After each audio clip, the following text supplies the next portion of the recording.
2030 मुंबई हिंदुस्तान की आर्थिक राजधानी, जिसकी रफ्तार में और भी ज़्यादा इजाफा हो गया था। मुंबई सपनों का शहर है, जहां पर हर रोज़ हज़ारों लोग आते हैं अपने सपनों की शुरुआत करने। इन्हीं लाखों और हज़ारों के बीच में एक लड़का था 22 साल का, जिसका नाम था फराज, जिसने अभी अभी अपनी तालीम ख़त्म की थी और अपने सपनों की शुरुआत की। फराज को मुंबई में अपनी एक पसंदीदा कंपनी में जॉब मिला था। उसकी कंपनी मुंबई के एक सबब गोरेगांव में हुआ करती थी और फराज मुंबई की पुरानी बस्ती का बाशिंदा हुआ करता था। तो हर रोज़ घर से अपने दफ्तर का फासला मेट्रो ट्रेन से तय करता। हर सुबह 8 बजे वो अपने घर से निकल जाता और काम वगैरह ख़त्म करने के बाद देर रात को 9-10 बजे के करीब अपने घर पे आता। मगर वो जब भी अपने घर पे आता तो वो रास्ते में एक शख्स को देखता, एक शख्स जिसकी हालत बड़ी खस्ता सी थी। बूढ़ा गल्ला शख्स, जिसके कपड़े फटे से थे, जिसके चेहरे पर धूल और मिट्टी लगी रहती। वो आदमी हर दम एक पेड़ के पास में बैठा रहता। वो उस पेड़ से घंटों बातें किया करता। उसे देखकर कभी जार जार रोता तो कभी उसके मिट्टी को लेके अपने चेहरे पर मलता और खुश होता। वो उस पेड़ को चूमता, उसके आसपास दौड़ लगाता और आते जाते लोगों को जोर जोर से कहता कि तुम्हारी कमजोरी की वजह से ये मेरा हाल है। उससे लोग अक्सर चिढ़ते थे, कई लोग आकर उसका मजाक भी उड़ाते थे। मगर इन सबके बीच में एक वहाँ पे दूसरा आदमी भी रहा करता था। उस आदमी का चाय का एक छोटा सा ठेला हुआ करता था। वो चाय वाला इस आदमी के दाने पानी का ख्याल रखता। ये सब देखने के बावजूद, ये सब देखकर फराज को बड़ी हैरानी होती।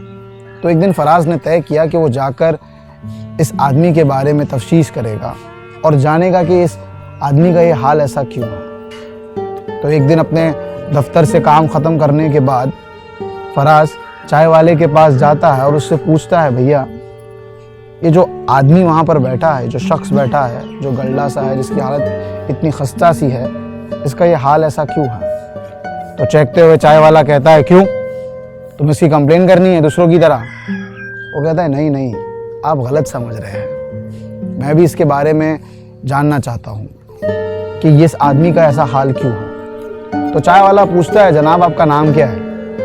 तो वो कहता है, फराज। कहता है, आपकी उम्र क्या है।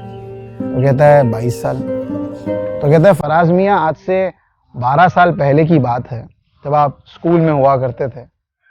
तब यहाँ पर ये जो मेट्रो बनी है ना, इसके बीचों बीच एक खूबसूरत जंगल हुआ करता था, जिसे हम आरे फॉरेस्ट कहते थे। एक दिन सरकार का फरमान आया और रातों रात हजारों पेड़ कट गए।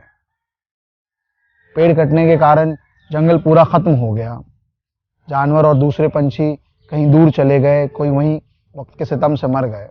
और इन सब के बीच में एक कबीला हुआ करता था, जिसका घर ये आरे फॉरेस्ट हुआ करता था। रजनीश भी, ये जो आदमी है, जो गल्ला सा शख्स जिसे आप देखकर हैरान हुए हो, उसका नाम रजनीश है।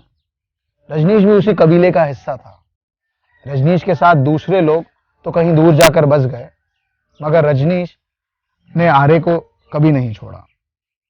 आज भले यहाँ पर ये मेट्रो बन चुका है, मगर उसे आज भी इस जगह से इतनी ही मोहब्बत है। ये जो पेड़ वो बार बार चूमता है, जिसकी मिट्टी को अपने चेहरे पर वो मलता है, ये उसी वक्त का पेड़ है। ये सब सुनने के बाद फराज ने उससे पूछा कि एक ताज्जुब की बात है कि आपको ये सब चीजें कैसे पता है।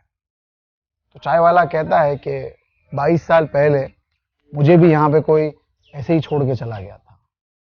तब इसी रजनीश ने, तब उसी कबीले के लोग ने मेरा ध्यान रखा। आज वक्त बदल गया है, मैं सिर्फ उसके दाने पानी का ख्याल रख रहा हूँ। ये सुनकर फराज को बड़ी हैरानी होती है और वो वहां से चलने लगता है। तो चाय वाला उससे आवाज देकर कहता है, फराज मियाँ। फराज पलटता है और वो कहता है कि एक काम करोगे आप। फराज कहता है, जी बोलिए। तो कहता है कि दुआ करना अपने रब से कि इस इंसान को जल्दी मौत आ जाए, क्योंकि ये ज़माना तो इसे यहाँ ऐसे जीने नहीं देगा।